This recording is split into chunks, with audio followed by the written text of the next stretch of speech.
Effect ہوتے ہیں وہ، لیکن وہ نہ اس کو کم کر سکتے ہیں نہ زیادہ۔ اس سارے ماحول کو بنانے کی کیا ضرورت ہے؟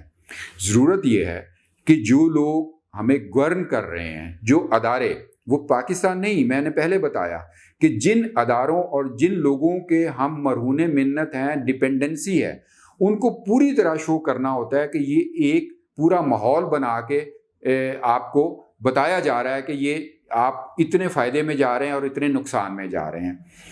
اب آپ دیکھیے کہ ایک زمانہ تھا جب تلوار، بندوقوں یا جگہ فتح کی جاتی تھی اور مفتوحہ علاقہ کہلاتا تھا۔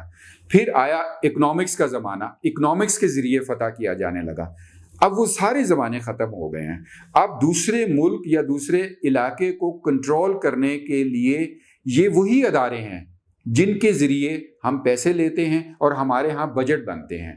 آپ یقین کیجئے کہ یہ جو بجٹ نہ میں نے پڑھا، نہ آپ نے پڑھا، نہ اس کی ٹیکنیکلٹیز پڑھا، اس بجٹ کو میں یقین سے کہہ سکتا ہوں کہ اپوزیشن جو بحث کر رہی ہے اس پر، اس کے بھی لوگ ٹیکنیکلٹیز کے نہیں جانتے، سوائے ان کے چند لوگ جو معیشت کو پڑھ رہے ہیں۔ اس کے علاوہ حکومت جو اس کو ڈیفینڈ کر رہی ہے، ان کے بھی سوائے چند لوگ کے علاوہ بجٹ کے بارے میں کچھ نہیں جانتے، لیکن دن رات بحث ہو رہی ہے، دن رات ایک ماحول بنایا جا رہا ہے۔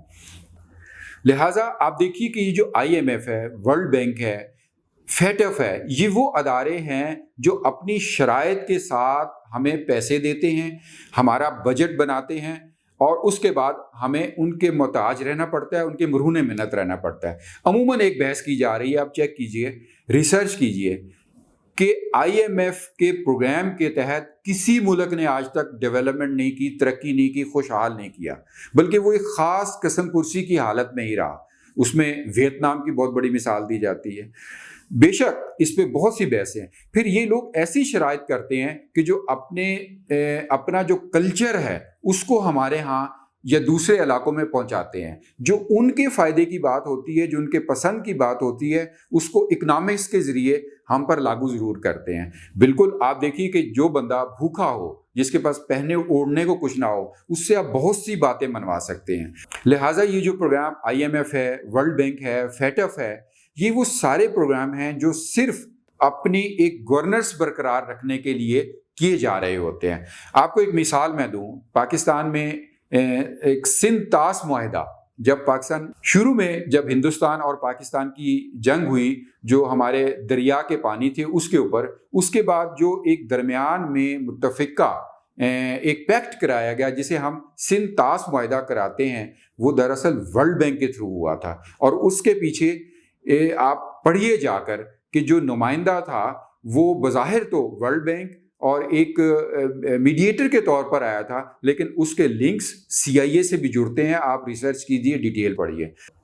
اب آخر میں ایک لوفر سوال کرتا ہوں کہ یہ جو بجٹ ہے، یہ نہ تو ہم پڑھتے ہیں، نہ اس کی ہمیں سمجھ آتی ہے، بس ہمارے اوپر ایک نافذ کر دیا جاتا ہے جسے ہمیں چپ چاپ قبول کرنا ہوتا ہے۔ حکومت نے اسے عوام دوست، اپوزیشن نے اسے عوام دشمن کہنا ہوتا ہے، حالانکہ انہوں نے خود نہیں پڑھا ہوتا۔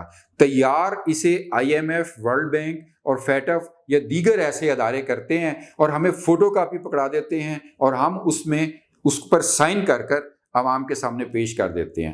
اگر یہی گیم چلتی رہنی ہے تو اسے چپ چاپ ہی کر لیجئے۔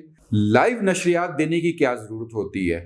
وزیر خزانہ کی اتنے گھنٹے کی تقریر مسلسل دکھانے کی کیا ضرورت ہوتی ہے؟